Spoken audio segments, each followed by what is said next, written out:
इस वीडियो में हम देखेंगे कि अलजेब्रा में हम फ्रैक्शंस को किस तरीके से सिंप्लीफाई करते हैं। तो हमारे पास है 16 a raise to the power 7 b raise to the power 8 upon 8 a cube b raise to the power 6। तो देखें, अगर हमारे पास जो नंबर्स मौजूद हैं उनको तो हम वैसे ही सिंप्लीफाई कर लेंगे जैसे नॉर्मली हम करते हैं। तो 8 वन ज़ा 8 और 8 टू ज़ा 16 हो जाएगा। तो सबसे पहले तो हम लिख लेंगे 2। अब देखें, जो वेरिएबल्स हैं इनको हम किस तरीके से करेंगे। हमारे पास जो है वो कोशेंट रूल ऑफ इंडिसेस होता है कि अगर हमारे पास x raise to the power m है और वो डिवाइड हो रहा है x raise to the power n से, यानी कि हमारे पास अगर बेस सेम है या वेरिएबल सेम है और डिवीजन हो रही है या फ्रैक्शन है, तो पावर्स क्या होंगी, सब्ट्रैक्ट हो जाएंगी। तो x की पावर क्या हो जाएगी, m माइनस n हो जाएगी। तो इसी तरह यहाँ पे जो है वो वेरिएबल सेम है a, तो a की पावर क्या हो जाएगी, a की पावर यहाँ पे ऊपर 7 है और नीचे a की पावर 3 है, तो पावर सब्ट्रैक्ट हो जाएगी, तो a की पावर हो जाएगी 7 माइनस 3। इसी तरह यहाँ पर भी हमारे पास बेस सेम है या वेरिएबल सेम है, यानी कि वेरिएबल जो है हमारे पास क्या है, b है। तो हम सबसे पहले b लिख लेंगे, और क्योंकि ये फ्रैक्शन है तो यही रूल अप्लाई होगा। और जो है वो b की पावर क्या हो जाएगी, b की पावर ऊपर 8 है और नीचे b की पावर 6 है, तो b की पावर हो जाएगी 8 माइनस 6। तो हमारे पास आंसर आएगा 2 a raise to the power 7 minus 3 क्या हो जाएगा, हमारे पास 4 हो जाएगा, और b क्या हो जाएगा 8 माइनस 6 हमारे पास हो जाएगा 2। तो हमारे पास आंसर आएगा 2 a raise to the power 4 b square. तो इस तरीके से हम अलजेब्रा में फ्रैक्शन को सिंप्लीफाई करते हैं।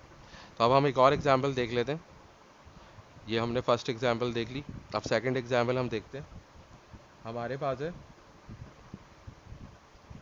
27 a की पावर 6 b की पावर 5 अपॉन 81 a स्क्वायर और b 4।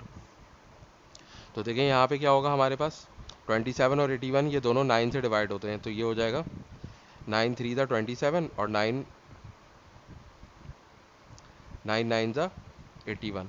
अब ये फर्दर डिवाइड हो जाएगा, तो 3 1 ज़ा 3 और 3 3 ज़ा 9।